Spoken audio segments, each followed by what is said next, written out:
तो यहाँ पर मैप में आप देखिए, ये आपको दिखाई दे रहा है रशिया। रशिया की राजधानी आपको मॉस्को यहाँ दिखाई दे रही होगी। इसी मॉस्को के अंदर अभी हाल ही में 7 अक्टूबर के दिन एक समिट का आयोजन किया गया, एक बैठक हुई थी।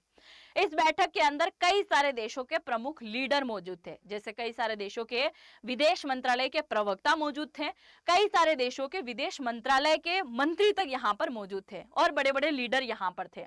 और इन्हीं बातचीत के दौरान तालिबान के विदेश मंत्री, जिनका नाम है आमिर खान मुत्ताकी, इनके द्वारा यहाँ पर एक स्टेटमेंट रखा गया। इन्होंने कहा कि अमेरिका लगातार हमें धमकाने की कोशिश कर रहा है और वो एक बार फिर से अफगानिस्तान के अंदर अपने सैन्य अड्डे स्थापित करके यहाँ पर कब्जा करना चाह रहा है।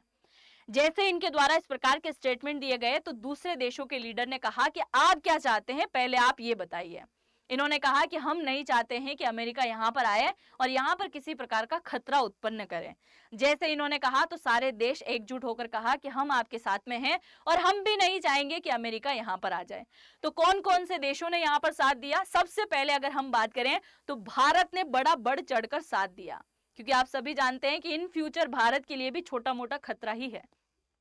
भारत ने साथ दिया। भारत के बाद दूसरे नंबर पर अगर सबसे ज्यादा बढ़ चढ़ के साथ दिया तो वो था रशिया।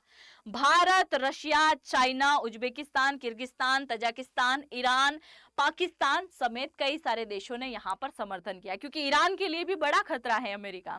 सारे देश एक हो गए और बोला कि तालिबान तुझे डरने की जरूरत नहीं है, हम तुम्हारे साथ में हैं। अगर साथ देते हुए लड़ाई भी लड़ना पड़ेगा तो सब एकजुट होकर लड़ाई लड़ेंगे। समझ यहाँ पर यह नहीं आ रहा है कि यही पाकिस्तान कुछ समय पहले बार बार बोल रहा था अमेरिका को कि आप आओ और हमारे ग्वादर पोर्ट से तकरीबन 120 किलोमीटर की दूरी पर पसनी वाले इलाके में क्या करो, यहां पर एक पोर्ट बनाओ और कुछ ही दूरी पर क्या बना दो, सैन्य अड्डा बना दो। तो जब अमेरिका को यह इन्विटेशन दे रहा है, तो जब अफगानिस्तान के अंदर सैन्य अड्डा बन रहा है तो इसके पेट में क्यों दर्द हो रहा है? ये सोचने वाली बात है कि ये कैसे समर्थन कर रहा है। अगर आपके माइंड में कुछ आया है तो जरूर से लिख दीजिएगा। अब देखिए भारत ने कैसे बढ़ चढ़कर बात करी है।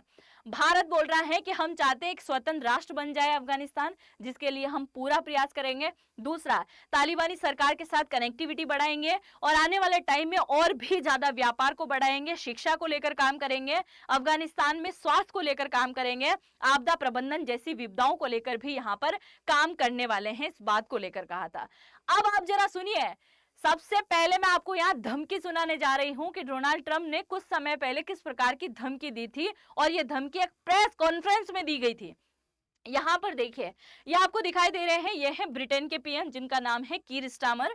ये आपको दिखाई दे रहे हैं जो कि क्या है आप जानते हैं, ट्रंप चचा हैं ये। और एक तरह आपको दिखाई दे रहे हैं जो कि जो बिडेन है, अमेरिका के पूर्व राष्ट्रपति। अब देखिए, अभी हाल ही में 18 सितंबर को इन दोनों की एक प्रेस कॉन्फ्रेंस होती है। प्रेस कॉन्फ्रेंस के दौरान ये बोलता है कौन? ट्रंप चचा। इन्होंने कहा कि हम चाहते हैं कि एक बार फिर से हम अफगानिस्तान में लौटे और हमारा एयरबेस हमें वापस चाहिए, जो कि 2021 में सरकार ने गलती करी थी, जो बिडेन की सरकार ने। और जो बिडेन की सरकार की भरपाई हम क्यों करें भाई? इनको ऐसा क्या था कि वहां से अफगानिस्तान से अपना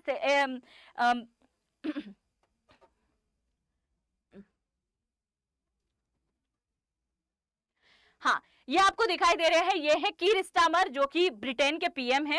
एक तरफ आपको ट्रंप चचा दिखाई दे रहे होंगे और एक तरफ आपको दिखाई दे रहे हैं जो कि जो बिडेन है। एक समय में अमेरिका के अंदर इनकी सरकार हुआ करती थी, आज ये पूर्व राष्ट्रपति हैं।